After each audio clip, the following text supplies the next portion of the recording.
Meu nome é João Gabriel e eu vou estar fazendo uma apresentação sobre paradigmas e linguagens de programação. Primeiramente, algoritmo. O que seria um algoritmo? Bom, basicamente, o algoritmo é uma sequência finita, organizada, ou seja, por ela ser finita, ela tem um fim, de passos para resolver um problema específico. Ele é o conceito central da ciência da computação. Antes de existir qualquer linguagem, existe o algoritmo. Como, por exemplo, a receita de bolo pode ser dado como exemplo de algoritmo, já que ela descreve um passo a passo de como chegar a um resultado específico. Na computação é a mesma lógica, definido uma sequência de operações que resolvam um problema. Mas para que o computador execute esse algoritmo, precisamos traduzir para uma linguagem que ele consiga entender.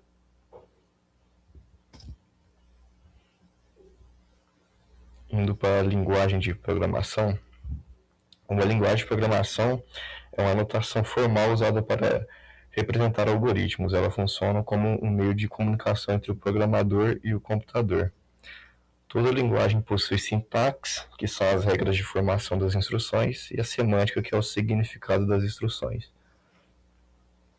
Se eu escrever algo sintaticamente errado, o compilador vai acusar erro. Se eu estiver sintaticamente correto, mas semanticamente errado, o programa pode executar, mas vai gerar um resultado incorreto, uma saída errada. Portanto, entender sintaxe semântica é essencial para escrever programas de forma correta. Níveis níveis níveis de linguagem. As linguagens podem ser classificadas em alto nível e baixo nível. Linguagens de baixo nível, como Assembly, são muito próximas da arquitetura do hardware. Elas exigem um conhecimento, digamos, avançado de registradores e instruções da máquina. Já as linguagens de alto nível são mais abstratas e próximas da linguagem humana, ou seja, para nós humanos ela é mais legível, facilitando o desenvolvimento e manutenção e legibilidade. Também temos três formas principais de execução, que são as compiladas, como C e C++, é aquela que precisa ser traduzida antes de rodar o código em si. Como por exemplo, você escreve o código, o compilador transforma tudo em um código de máquina, gera um arquivo executável e depois você executa. Interpretadas, um exemplo seria JavaScript, que é linguagem interpretada, como por exemplo, é aquela que não gera executável antes. O código é lido e executado linha por linha por um interpretador. Híbridas, como o Java, que compila para bytecode e executa na máquina virtual. Ela primeiro compila para um código intermediário e depois esse código é interpretado ou executado por uma máquina virtual. E essa evolução trouxe mais produtividade ao desenvolvedor. Evolução das linguagens. As linguagens evoluíram em gerações, sendo a primeira geração a linguagem de máquina, totalmente dependente do hardware. Segunda geração, como por exemplo Assembly, linguagens como Fortran e COBOL, trazendo mais estrutura às linguagens. Terceira geração, linguagens estruturadas como C e Pascal, permitindo melhor organização do código. Quarta geração, são linguagens mais declarativas, como o SQL, onde foca em dizer o que deve ser feito. E quinta geração, linguagens voltadas para o desenvolvimento de inteligência artificial e sistemas especialistas, como o Prolog. O principal ponto dessa evolução é o aumento do nível de abstração. As linguagens vêm se tornando cada vez mais abstratas.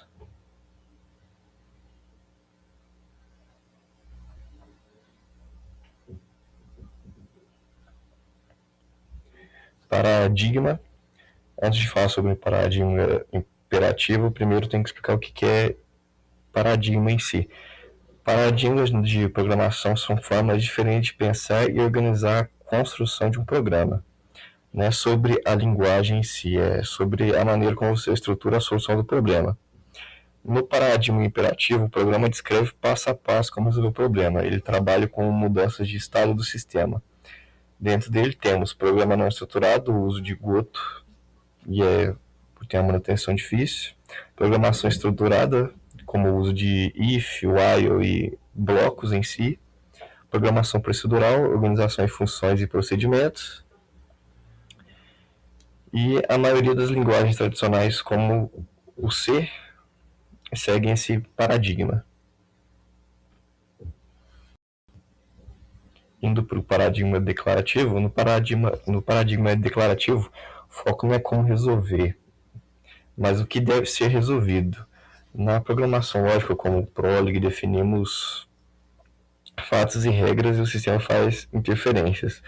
Na programação funcional, como Haskell, os programas são compostos por funções matemáticas sem efeitos colaterais. No SQL, por exemplo, não descrevemos como buscar dados internamente, apenas declaramos quais dados queremos. Esse paradigma ele reduz muito a preocupação com o controle de fluxo, como por exemplo, né? Que é uma breve comparação entre os dois, mas basicamente, resumindo, o imperativo foca em controle e sequência de instruções, o declarativo foca em descrição do resultado esperado. Ambos têm vantagens em aplicações específicas.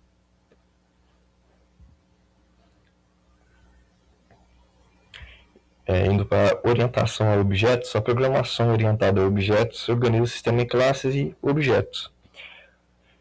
Um objeto representa uma entidade do mundo real ou domínio do problema. Ele possui atributos que armazenam estado e métodos que definem comportamento. As classes funcionam como um molde para criar objetos e ela define quais atributos e métodos seus objetos terão. A orientação ao objeto é baseada em 4 pilares principais, sendo eles o encapsulamento. O encapsulamento significa proteger o estado interno do objeto.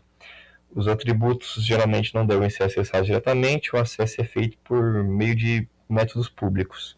Isso evita que o estado do objeto seja modificado de maneira incorreta e garante maior controle sobre o comportamento. Um exemplo, né, do encapsulamento. Um atributo saldo uma classe conta não deve ser alterado diretamente. A alteração deve ocorrer por métodos como depositar ou sacar. Abstração. A abstração significa modelar apenas as características essenciais de um objeto, ignorando detalhes irrelevantes. O objeto representa o que é importante para o sistema. Por exemplo, ao modelar um carro em software, normalmente não modelamos o peso de cada parafuso, apenas o que é relevante para o sistema. Herança. Herança é o mecanismo que permite que uma classe herde atributos e métodos de outra classe. Ela promove a reutilização do código e especialização. Por exemplo, podemos ter uma classe veículo e subclasses como carro e moto. As subclasses herdam comportamentos comuns e podem adicionar comportamentos específicos. Polimorfismo. O polimorfismo significa que diferentes objetos podem representar de maneiras diferentes a mesma mensagem. Por exemplo, se temos um método mover em várias classes, cada um pode implementar esse método de forma diferente. Isso permite que o código trabalhe com generalizações, aumentando a flexibilidade e extensibilidade do sistema. Esses pilares tornam o sistema mais modular, reutilizável e de mais fácil manutenção.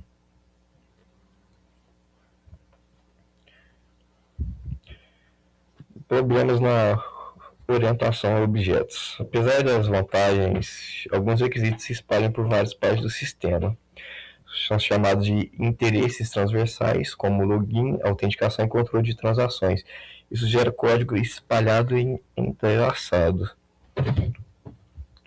Ou seja, apesar das vantagens que a programação orientada a objeto tem, ela também tem alguns problemas. Orientação a aspectos. A orientação a aspectos surge para modularizar esses interesses transversais, como eu tinha dito anteriormente ali nos problemas. Ela introduz join points, que são pontos de execução do programa, point cuts, a seleção desses pontos, advices, código que será executado nesses pontos, e aspectos, modos que agrupam esses elementos. A orientação a aspectos ela não substitui a orientação a objeto, mas elas se complementam, promovendo a separação de interesses.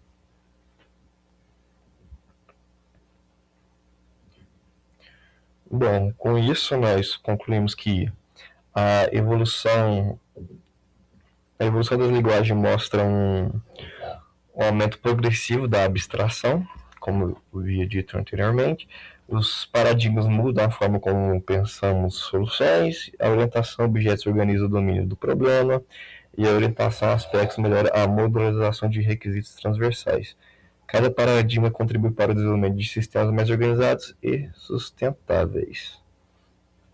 Bom, e a minha apresentação foi isso.